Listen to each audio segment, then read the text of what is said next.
सनातन का मतलब क्या है? हिंदू पर्व मनाने की परंपरा क्या है? ओणम क्या मानवता का पाठ पढ़ाती है? क्या कहती है ओणम की खूबसूरत पिक्चर? देखिए सिर्फ धर्म ज्ञान पर। आपने तो बहुत ही करीब से इस पर्व को देखा है, जाना है, समझने की कोशिश की है केरल में जाके। मैं जानना चाहूँगी, 10 दिनों का ये महापर्व होता है, घर घर मनाया जाता है और मलयाली लोग इसे बड़े खास तौर पे मनाते हैं। तो इन 10 दिनों में एक एक दिन किस तरह से इस पर्व को मनाया जाता है और जो कहीं ना कहीं रोज जो चीज़ें हो रही है इस पर्व में, प्रत्येक दिन जो होता है वो किस तरह से सनातन को कुदरत से जोड़कर इसमें लोग कार्य करते हैं। कि आपने एक बात की, सनातन सनातन का शब्द का अर्थ है इटर्नल। जो जब से सृष्टि या ओरिजिन, जो जेनेसिस ऑफ यूनिवर्स है, तब से जो सिस्टम चला आता है उसे सनातन कहते हैं। तो हमारे जेनेसिस में ही कल्चरल वैल्यूज जो हैं, उसका जो कंटिन्यूटी है उसे मेंटेन करने के लिए सिस्टम्स बनाए गए। Sanatan is a system that maintains the continuity from generation to generation. आपने पर्व की बात की, मैं पहले यहाँ पर्व को समझाना चाहूँगी। दैट जैसे फेस्टिवल्स हैं, तो फेस्टिवल्स का मतलब क्या है? पर्व जो है, त्योहार जो है, अगर आप देखें across the globe, human civilisation में जैसे खाना जुड़ा हुआ है, जैसे बढ़ना जुड़ा हुआ है, जैसे रहना जुड़ा हुआ है, जैसे आजीविका उपार्जन जुड़ा हुआ है, ऐसे ही मानव जीवन के साथ पर्व जुड़े हुए हैं। हर सिविलाइजेशन, हर कम्युनिटी, हर कल्चर के अपने फेस्टिवल्स होते हैं, अपने पर्व होते हैं। पर्व का मतलब होता है गांठ जी। जैसे अगर हम एक धागे में, एक रोप में गांठ बांधे तो वो घूम के फिर आ जाती है जी। वो अगर धागे को फिर घुमाएं तो घूम, जैसे किसी के दो सिरों को जोड़ देना, जो अगर चक्र के रूप में चलेंगे तो वर्ष गांठ कि वो हर बार आती है। तो हमने अपने आप को, गांठ का मतलब होता है रिमाइंडर।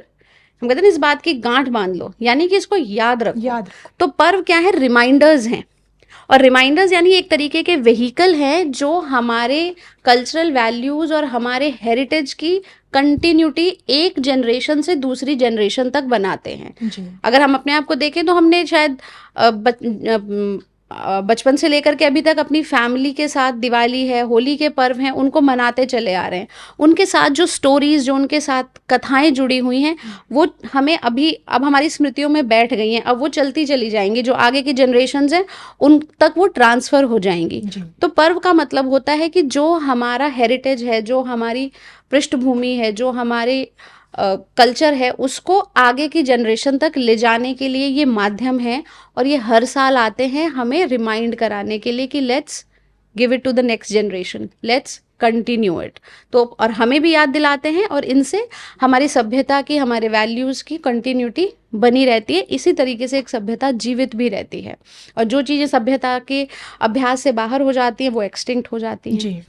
रही बात जो हम कहते हैं कि 10 दिन का जो पर्व है, तो अगर आप ओणम के पर्व को देखें तो इसमें जो भी एक ह्यूमन लाइफ को कंप्लीट करता है वो सब इन्वॉल्व है 10 दिनों में। अगर आप देखें तो इसमें स्पोर्ट भी इन्वॉल्व है। अगर आप देखें वो जो लंबी लंबी जो स्नेक बोट्स होती हैं, उनकी रेस होती है। तो इट्स अ वेरी, बहुत महीनों तक ये लोग इसकी प्रैक्टिस करते हैं और वो रेस जीती जाती हैं।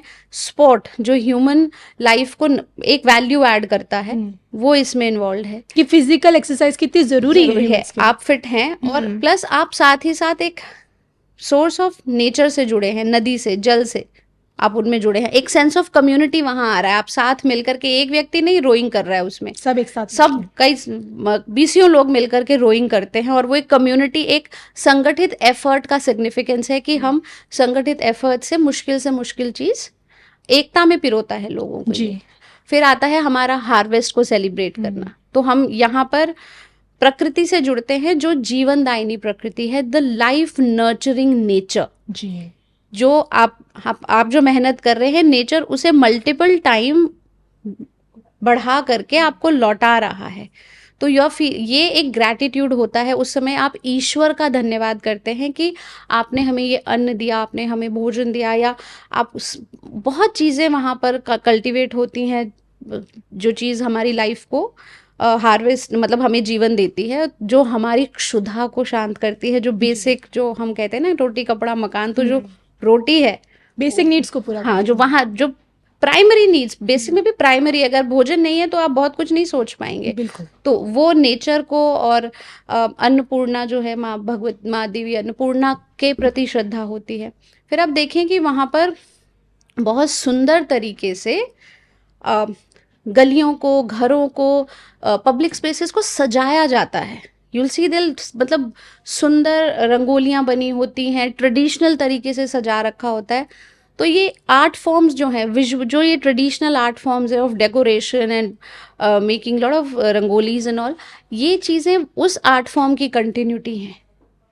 मंदिरों में जाना, कम्युनिटी फीस्ट, एक सेंस ऑफ कम्युनिटी, और हर तरीके से, चाहे वो नेचर है, चाहे वो स्पोर्ट है, चाहे वो हार्वेस्ट है, हर तरीके से आप जो चीज़ें आपकी लाइफ को वैल्यू ऐड करती हैं जी। और जो आपके अंदर प्रॉस्पेरिटी को, समृद्धि को सेलिब्रेट करती हैं। जो समृद्धि लोग ये भी उसमें प्रे करते हैं साथ में आकर के कि जो राजा बलि के समय में जो समृद्धि थी वो सदा हमारे ऊपर बनी रहे।